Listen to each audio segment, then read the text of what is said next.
سیدنا مولانا محمد وعلی آلہ وصحبہ وسلم صلی اللہ علیہ یا رسول اللہ۔ درود پاک ایک بہت ہی بہترین وظیفہ ہے۔ بہت پرانا شعر ہے کہ نبی کا نام لینے سے میرا بھی نام ہوتا ہے، اور نبی کے ذکر کے صدقے میرا ہر کام ہوتا ہے، اور مریض عشق احمد ہوں دوا کی کیا ضرورت ہے، درود پاک پڑھنے سے ہمیں آرام ہوتا ہے۔ ایک بار اور بلند آواز سے درود پاک پڑھ لیں۔ اللہم صلی علی سیدنا مولانا محمد وعلی آلہ وصحبہ وسلم۔ حضرات، بہت عظیم بارگاہ ہے جہاں آپ شریک ہیں۔ یہاں سے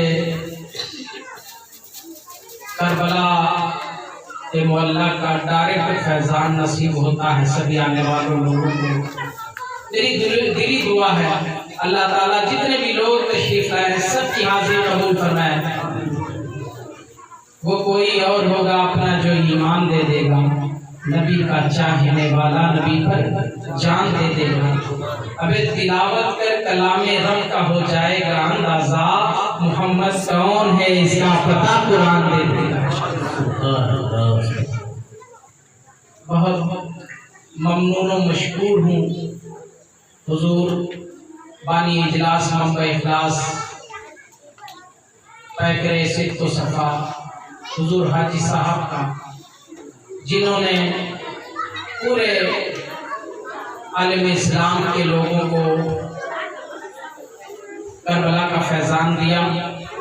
میری دلی دعا ہے کہ یہ حسینی کارخانہ سلامت رہے۔ کہہ دیں آمین۔ کہ محفل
سبحان اللہ، اور حاضری کے ساتھ بولتے ہیں سبحان اللہ۔ کہ بھاگ جاتی ہے یہاں سے سبھی مشکلیں، کہ بھاگ جاتی یہاں سے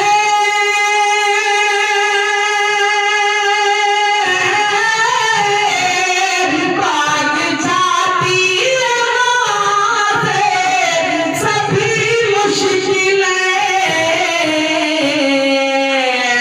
ارے بزم میں آنا جانا سلامت رہے، مصطفیٰ کا گھرانہ سلامت رہے، محفل عاشقانہ سلامت رہے۔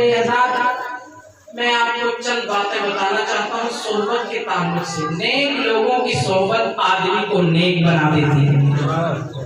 مولانا روم فرماتے ہیں کہ نیک آدمی کی، مولانا روم ایک بہت بڑے عالم گزرے تھے جن کا مقولہ بھی وہاں صاحب نے آپ کو بتایا نا کہ لیلا کے عشق میں وہ مجنون دیوانہ تھا تو جا رہا تھا، تو اس نے بولا کہ مطلب بھائی میں تو دنیا کے عشق میں پاگل ہوں تو میرا یہ حال ہے، تو رب کے عشق میں رہ کر کیسے انداز میں نماز پڑھ رہے ہو؟ لیکن سنیے، آپ بیان فرماتے ہیں کہ نیک لوگوں کی صحبت آدمی کو کامیاب بنا دیتی ہے، اس لیے اچھے لوگوں کا ساتھ اختیار کیا، برے لوگوں کی صحبت سے بچو، کیونکہ ایک لڑکا تھا بڑا نمازی، بڑا پرہیزگار اور بڑا دیندار، 5 وقت کی نمازیں اس کی قضا نہیں ہوتی تھی، مگر پیارے بدقسمتی سے اس کا ساتھ ایک غلط لڑکے کے ساتھ، اور پھر جس محلے میں وہ لوگ سب بچے پڑھنے گئے تھے باہر کسی شہر میں، اور وہ وہاں، اور پھر وہ لڑکا اتنا نیک تھا کہ پورے محلے میں مشہور ہو گیا، کرائے رکھتے تھے سب بلڈنگ میں۔ یہ میں ریئل قصہ آپ کو بتا رہا ہوں، جو ساتھ اور صحبت کی بات ہے نا، تو اب وہ رہتے تھے اور بڑا مشہور ہوا وہ لڑکا کہ بہت پڑھنے میں محنتی ہے، نیک ہے، نمازی ہے، اور اس کے ٹھیک 1 مہینے کے بعد اس کے کمرے میں اس کی لاش مل گئی۔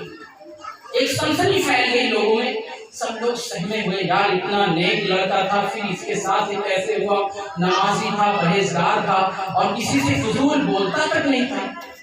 تو پتہ یہ چلا جب پولیس آئی اور تالا توڑا اور لاش اس کی نکالی گئی اس میں سے، تو پولیس انویسٹیگیشن میں پتہ یہ لگا کہ یہ کسی ایک برے لڑکے کے ساتھ موبائل پر گیم کھیلتا تھا، اور اس گیم سے اس نے 40,000 روپے دوسرے کے جیت لیا، اور جب جیت لیا اس نے سٹا میں بھی جیتا ہو یا جیسے بھی جیت لیا جب اس نے، تو وہ جتنے لوگوں کا جیتا وہ اس کے دشمن بن گئے، اور رات میں اس کے کمرے پہ آیا، اسے مار کر اس کی موبائل بھی لے گئے، اس کا پیسہ بھی لے گئے۔